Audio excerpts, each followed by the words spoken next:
Kakawate, kakao chocolate.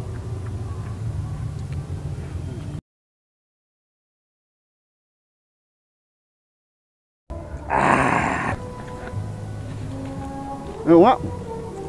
Pangasim yan.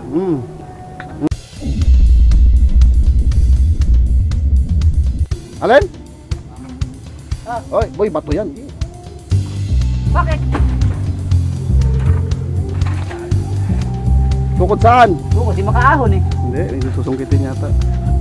Kakao. May saingan pa oh. Bagay, pa-vlog tayo mamaya. Oo. Diba? Kakao, ano to? Kakao? Kakao. Oh, kakao, kakawate. Kakawate, kakao chocolate. Diba? Manamis-namis. Parang ano? Umukay din buto. Main, uy! Dami. Iyo na anak ko mahilig din. Ganyan lang. Oo. Pero may mahirap pa talaga ito, yung maganda-ganda pa ano, klase. May puso pa dyan, saging. Puso? Tingnan muna tayo. Hindi mo naman. Tingnan mo naman yung katawan yan. Pangmalakasan yan. Ano pangalan mo kaya? Boy. Boy? Si Boy. Si Boss Boy is in the house. Aming tour guide dito sa bundok. Kanina mismo to. Sila mismo may-ari. Hindi kanya. Gaya ng pakilala ko nung una. Hacienda Barnuevo. Hindi. Si Hacienda Carlongo. Sila talagang may-ari. Yan, sila Kuya Boy. Boss Boy. Maganda yung ganito paminsan-minsan. Siguro mga 2 beses sa linggo pa rin. Ito bundok. Labas yung ano. Kahit paano sulit yung Next, ano. next ulit. Ano, punta tayo ulit. Oh, Yeah. pag ano, so, kilala naman natin. Palipasin natin ng mga... Tatanong natin kung ano yung maraming makukuha. Oh, paminsan-minsan. Yan, ito masarap. Ayan.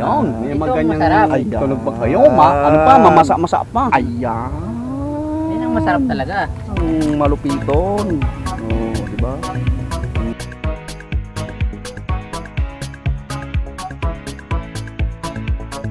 Vlog ko kayo. Mamasa-masa na manamis-namis yan. Mamasa.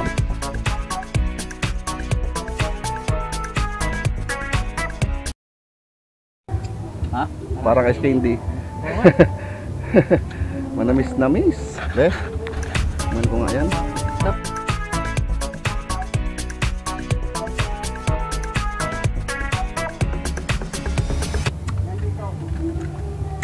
Maasim-asim.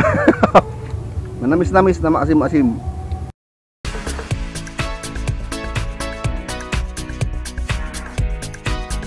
Panalo. So, yung buto nito, ito ang ginagawang chocolate. Binibilad to tapos saka gigilingin. Oh, yan ang kakao. Pwedeng kape, pwedeng kokwa.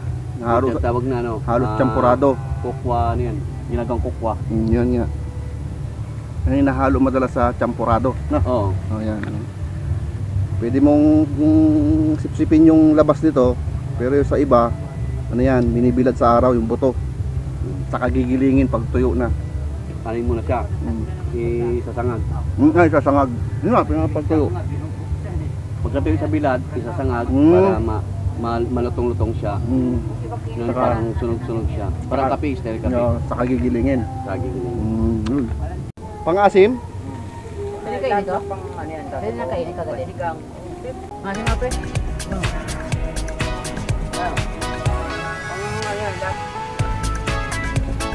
Oo nga. Pangasim yan.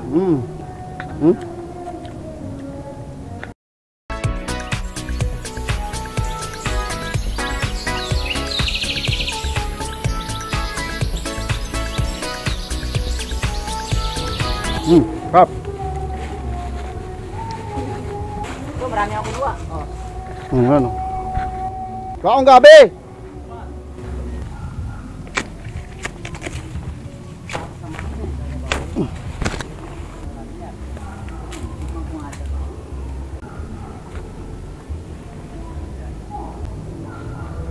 Nga, napakan na natin yung talbos. Akala kukuha ka ng kangkong. Oh. Ito, kunin mo ito. Baka mapakon pa. Ay, ito na pala yung mga gabi. Dito ko ilalagay yung ano, Yung! yung pang-asim. Oh, sige. Yan, mga kami kangkong. Kangkong is in the house. Talagang may makulay. Ito yung gulay Yun, na maraming bumuhay sa mga Pilipino nung araw. puro gulay. Siyempre, panahon ng gera noon, mahirap ang buhay. Kangkong ang bumuhay sa maraming Pilipino. Yan, kung hindi nyo pa nalalaman, ngayon nyo lang yan nalaman sa vlog ko. Sana bago mag-December. Kangkong ang maraming buhay sa maraming Pilipino nung araw, panahon ng Hapon.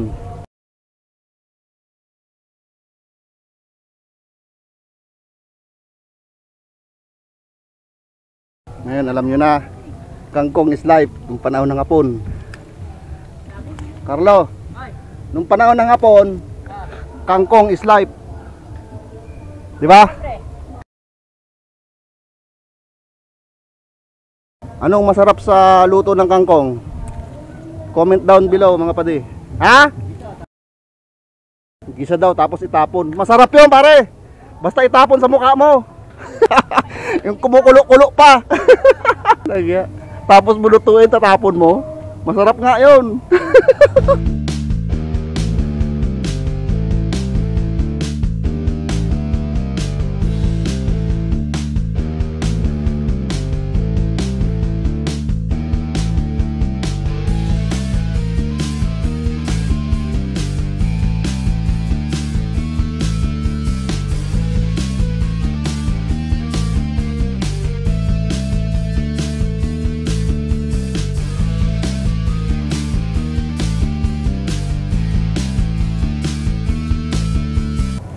Kangkong.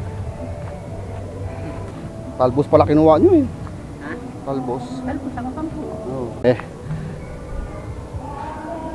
Yan, kuha ko. Tama na yun. Dami na. Isang linggo. May stock ko ba ng isang linggo yan? Yun, may niyog. May niyog. Si Boss Boy. Ay niyog.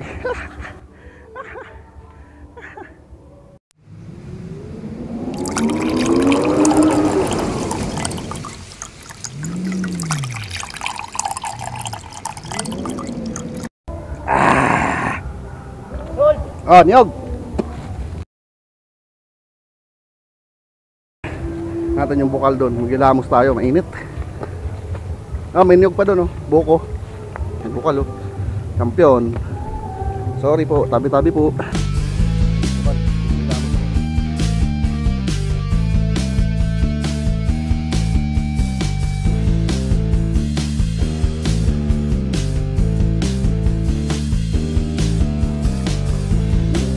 Yan ang gagaling, oh.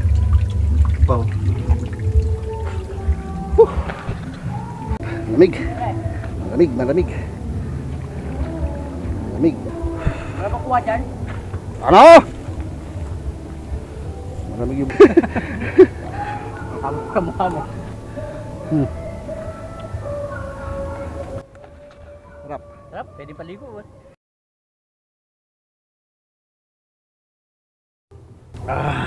Ano, anong lasa? Lasa mansanas? Ang buko talaga. Champion? Tawa. Oh, ano? Okay, bundok pa. Ano gusto nyo? Bundok o sa syudad? Champion. Ha? Bundok pa rin. Bundok May is trabaho life. lang dito sa bundok, dito tayo. Ah, tama. Saan ka pa?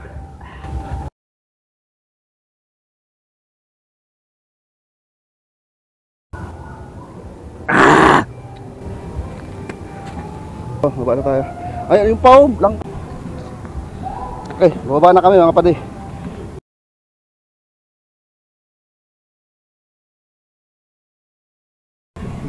Kayo, busin yan. Kulang pa to kamo. Kainin mo nga. Kung hindi mamagay ang labi mo. Hindi naman siya makate. Para ka na si Big Mac. Hindi, doon na yan eh. Ano, pwede na lutuin ng ganyan. Hihimay-himayin lang, no? Himayin mo lang. Pero sa amin, di namin na, ano, pagbagong kuha, di na. Hindi, tama yan. Balik ka lang ang pagkakas eh. Tama yan. Nakanim na yung ginawa mo rito. Pwede tayo pupunta rin, kunin mo natin. Pampanga.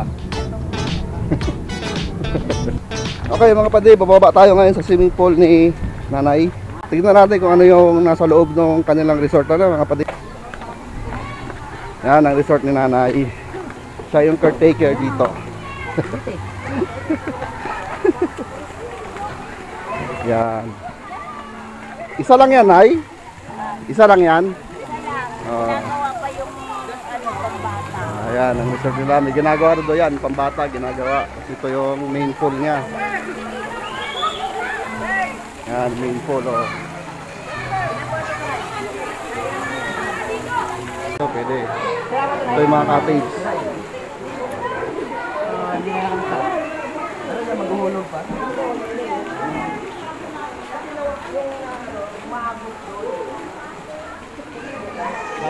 Ayan, yung mga cottage yan.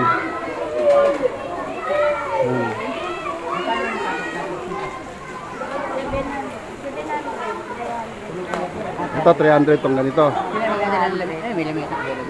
Kasi yun, Yan, 700. ito. 300. Ah, ito. Yung 700 daw yan, ito 300. Ito kanilang CR. Ito naman. Ito, pag nalagyan yan, 300. Ayan, pag nalagyan daw yan, 300. Hindi pa tapos to. Pero pag ito, pag natapos, swimming pool din. Ito magiging pambata na swimming pool. So, ang pangalan nito is Resort. Josa Resort. Nawi-waste naman daw to. Search nyo lang, Josa Resort. Family, barkada o kaya banding-banding na mga pag-